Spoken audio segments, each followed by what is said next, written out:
Paano nga ba mag-install ng server and client? Simulan muna natin sa server. Una ay inopen namin ang virtual machine at doon kami nagsagawa ng installation. We started on clicking new and after maselect ang file na designated para dito, proceed to next na. After nito, mayroong lalabas na mga information na kailangan ninyong lagyan tulad ng full name and kung gusto niyo naman lagyan ng password, pwede rin yung lagyan. And after that, proceed tayo sa partition or sa mismong laman or yung gigabyte ng USB. So, kung gusto niyo malaman kung ilang gig ba yung gusto niyo hatiin or gamitin, i-check nyo lang dito. So, proceed to next, then finish. Ayan, nag-proceed na tayo sa kanyang installation. Hintayin lang natin itong mag-loading at mag-open.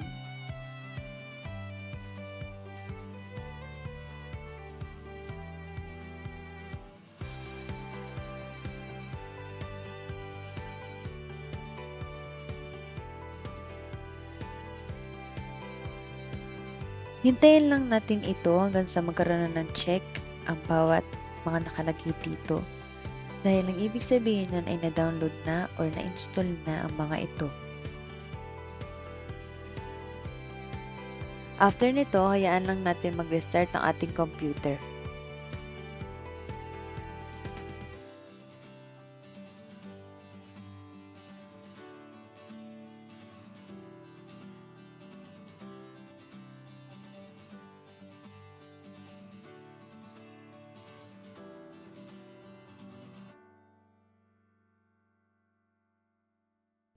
Ngayon, hintayin lang natin yan mag-loading or mag-open hanggang sa makita na natin ang ating setup.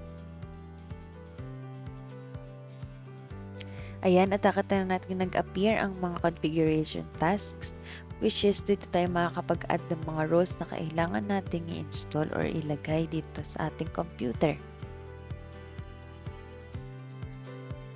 Dito rin natin makikita ang ibang information patungkol sa ating computer tulad ng full name at ang kanyang work group.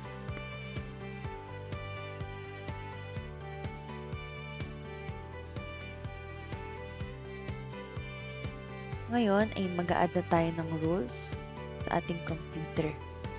Importante itong mga rules ay download natin dahil ito ay kailangan din ng ating computer at ito ay kanyang magsisilbing backup.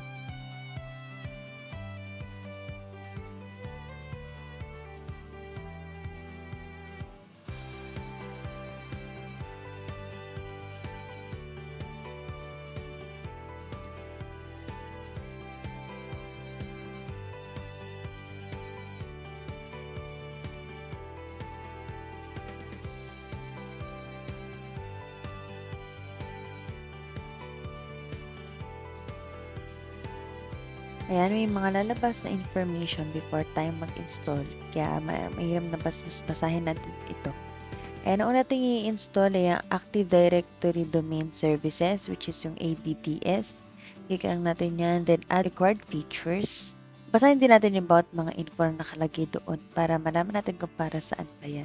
Para saan nga ba ang ADDS? Ito ang nag-store ng mga information natin sa network at ginagawa nito lahat ng information ay maging available para sa lahat ng mga a-access dito. After natin itong ma-install, click natin yung close at i-restart natin ang ating computer upang malaman natin kung ang ating in-install ba ay effective or na-install talaga sa ating computer. After nito, mag-add ulit tayo ng rules, which is yung file services. Click lang natin ito, then next. Ito ang tumutulong sa atin para mag-manage ating storage at enable nito ang replication sa ating mga folders. Ayan, muli ay mag-add ulit tayo ng rules, which is yung remote desktop services. Ito ay ang nag-a-allow sa atin na magamit or ma-access yung mga Windows-based programs. Ayan na, dahil na-install na, click lang natin ang close. At in-start natin ang ating computer.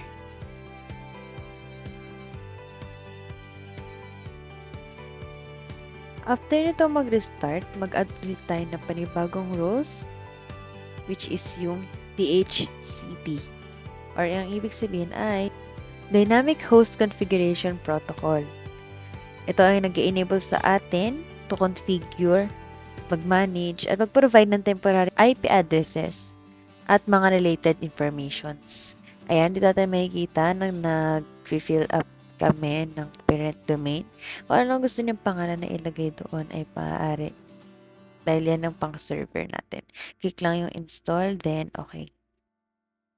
Ang next naman natin i-install ay ang Print and Document Services. Ito ay nag-aallow sa atin na mag-print ng mga centralized print server at mag-print or mag-manage sa ating mga task. I-click lang natin ang restart to apply changes.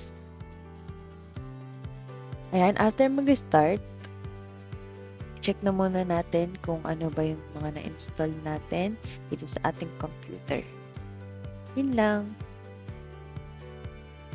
Ngayon, ay mag-proceed naman tayo sa installation ng client.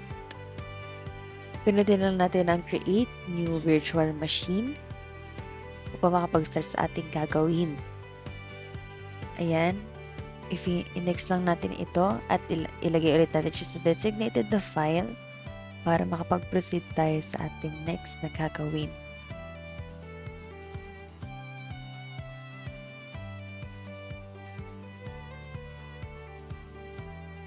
After nito, same procedure lang din katulad ng sa server. Kailangan mo lang maglagay ng full name. Ayan, ang nilagay namin dito ay client. Dahil ito yung ginagawa namin client. At kung gusto nyo lagyan ng password, pwede naman. But ito ay optional. So, ayan, Windows 2008 R2. At dahil okay na sa amin yung gigabyte na na-split, so i-finish na namin yan. Hintayin lang natin itong mag-loading or mag-restart. Proceed na tayo sa next step.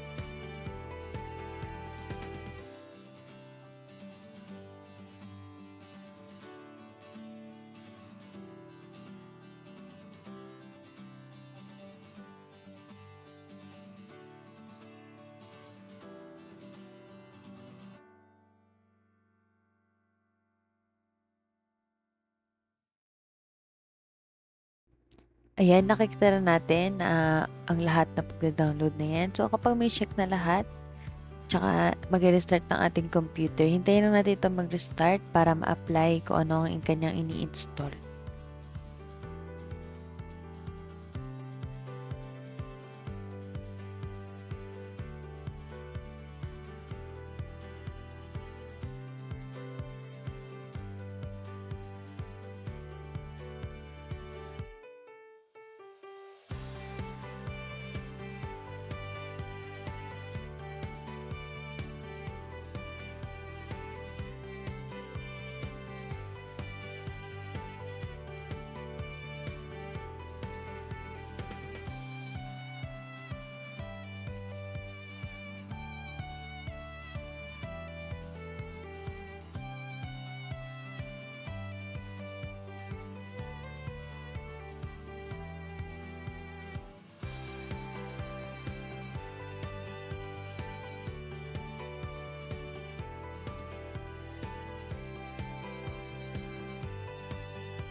Ayan, hintayin lang natin yan mag-loading.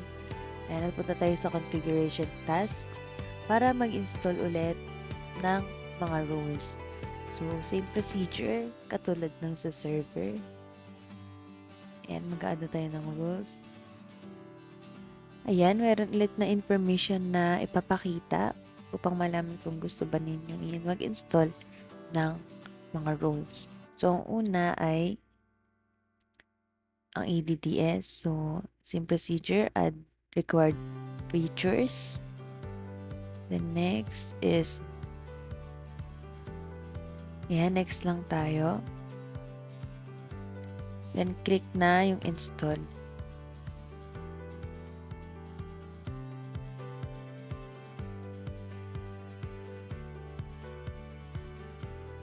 After nating ma-install ito, i-click natin ang close. And mag-add ulit tayo ng rules.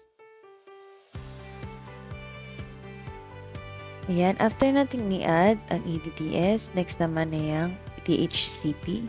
Ayan, install lang natin yan. Dahil ito yung essential sa ating computer. So, next lang. Next. Then, kailangan ng parent domain. Client ulit ang nilagay namin. But kung anong gusto nyo ilagay, pwede nyo ilagyan. Then, ayan, next lang.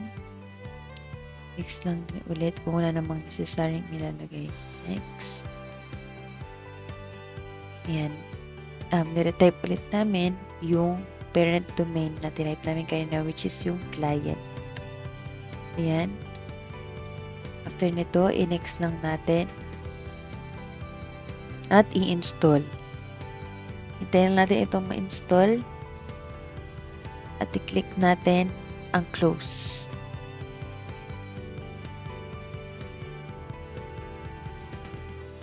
Ayan, mag-add tayo ng panibagong roles, which is yung file services. Ayan, proceed to next. Next ulit, dahil labasan natin yung introduction niya. Click the file server, then next.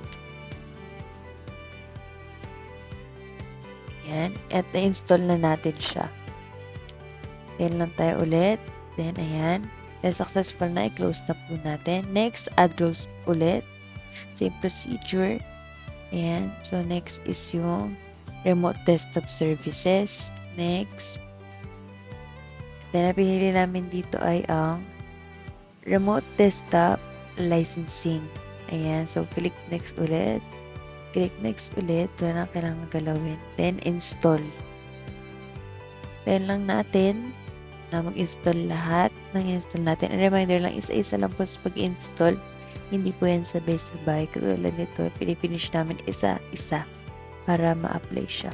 Next, mag-add ulit tayo ng roles, which is yung print and document services. Ayan, next. And next, introduction. Next is print server.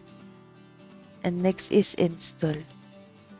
And after that, hintayin lang natin siyang mag-loading para mas makita natin yung application kapag meron ng install ng mga roles.